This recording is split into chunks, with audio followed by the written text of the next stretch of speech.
K92 news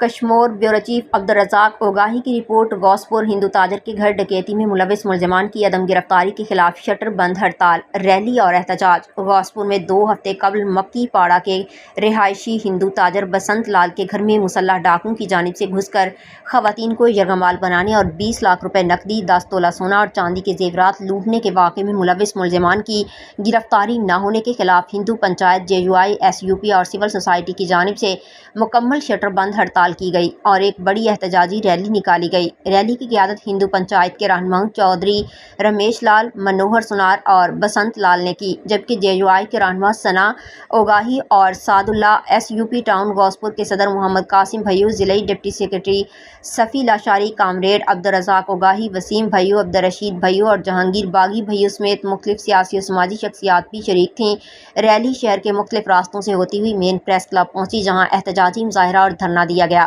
اس موقع پر مقررین نے میڈیا سے گفتگو کرتے ہوئے کہا کہ غوث پور کی ہندو برادری کو خاص طور پر نشانہ بنایا جا رہا ہے اور ان کے گھروں میں ڈکیتیوں کے ذریعے خوف و ہراس پھیلانے کی کوشش کی جا رہی ہے۔ انہوں نے کہا کہ ہم اپنے جان و مال اور عزت و آبرو کے تحفظ کا حق رکھتے ہیں۔ مقررین کا کہنا تھا کہ واقعے کو 2 ہفتے گزر چکے ہیں، لیکن پولیس اب تک کسی بھی مرکزی ملزم کو گرفتار کرنے یا واردات کا سراغ لگانے میں ناکام رہی ہے۔ انہوں نے کشمور پولیس کی کارکردگی پر شدید تنقید کرتے ہوئے مطالبہ کیا کہ فوری طور پر ملزمان کو گرفتار کر کے لوٹا گیا مال برآمد کیا جائے۔ احتجاجی رہنماؤں نے خبردار کیا کہ اگر 3 دن کے اندر واقعے کا سراغ لگا کر ملزمان کو گرفتار نہ کیا گیا تو SSP کشمور کے دفتر کے سامنے دھرنا دیا جائے گا اور احتجاج کا دائرہ مزید وسیع کیا جائے گا۔